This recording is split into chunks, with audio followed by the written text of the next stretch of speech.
31માં ઉર્સની ઉજવણી શાનદાર રીતે કરવામાં આવી રહી છે। મંગળવારે સંદલ શરીફમાં દેશભરથી ઉમટેલા શ્રદ્ધાળુઓએ ભાગ લીધો હતો અને આજે બુધવારે મુખ્ય ઉજવણી યોજાઈ હતી, જેમાં દરગાહથી લઈ નવસારી બજાર સુધી વીજળીના તેજથી શણગારની યથાર્થ ભક્તિભાવ છલકાવી હતી। શહેરના બડેખા ચકલા સ્થિત ઐતિહાસિક હઝરત ખ્વાજા દાના દરગાહ ખાતે સૂફી સંત સૈયદ જમાલુદ્દીન દાનાના 431માં ઉર્સની ઉજવણી કરાશે। મંગળવારના દિવસે સંદલ શરીફની ઉજવણી કરાઈ હતી। આ પ્રસંગે ગુજરાત સહિત દેશભરમાંથી શ્રદ્ધા સાથે ઉમટેલા લોકોએ ભાગ લીધો હતો। ચોક બજારથી લઈને દરગાહ સુધી અને દરગાહ પરિસરથી લઈને નવસારી બજાર સુધી રોશનીથી શણગાર કરાયો છે। હઝરત ખ્વાજા દાના સાહેબના પિતા બાદશાહ પરદાપોશ નક્શબંધ પોતે એક મોટા સંત હતા। હઝરત ખ્વાજા દાનાના નામથી વિખ્યાત સંત સૈયદ જમાલુદ્દીન 1549 ઈસવીમાં બુખારા હાલના ઉઝબેકિસ્તાનથી સુરત આવ્યા હતા। તેઓ એક વિદ્વાન સંત અને શિક્ષક હતા। તેમનું સમગ્ર જીવન જનકલ્યાણમાં વીત્યું। તેઓ જીવનભર ગરીબ, અપંગ, નિરાધાર અને હાજીઓની સેવા કરતા રહ્યા।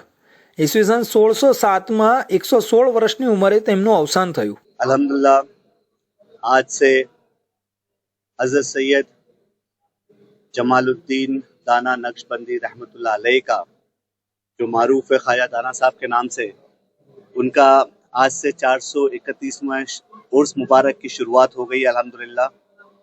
और हज़रत का करम है कि हर साल वो बुलाते हैं और इस नाचीज़ को यहाँ पे हाजिरी का शर्फ हासिल होता है अल्हम्दुलिल्लाह।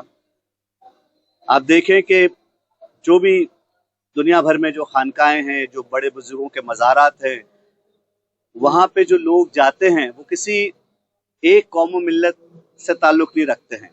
जैसे आप अभी देखें ख्वाजा दाना साहब का उर्स आज से शुरू हुआ है, तो यहाँ पे आप देखें कि वो जो लोगों का हुजूम है, उस हुजूम में आपको मुस्लिम भी हैं, हिंदू भी हैं, सिख भी हैं, ईसाई भी है, और हर कौम व मिल्लत के साथ हर अकीदे और हर फिरके के लोग यहाँ पे हाजिरी के लिए आते हैं अल्हम्दुलिल्लाह। સૈયદ જમાલુદ્દીન દાના સાહેબ જેવી સૂફી પરંપરાઓ આજે પણ સમાજમાં શાંતિ, પ્રેમ અને સેવાનું વાવેતર કરે છે। દર વર્ષે યોજાતી ઉર્સની ઉજવણી માત્ર ધાર્મિક અનુષ્ઠાન નહીં, પરંતુ વિવિધ સમાજોને જોડતી એક સંસ્કૃતિ સેતુ છે। જ્યાં શ્રદ્ધા હોય છે ત્યાં ભેદભાવ ન હોય। આવી ધાર્મિક ઉજવણી લોકોમાં એકતા, ભક્તિ અને શાંતિનો સંદેશ ફેલાવે છે। સુરતના ઇતિહાસ સાથે જોડાયેલી હઝરત ખ્વાજા દાના સાહેબની આ દરગાહ આજ પણ લોકોને સેવાભાવ અને સમર્પણનું પ્રેરણા સ્ત્રોત બની રહી છે।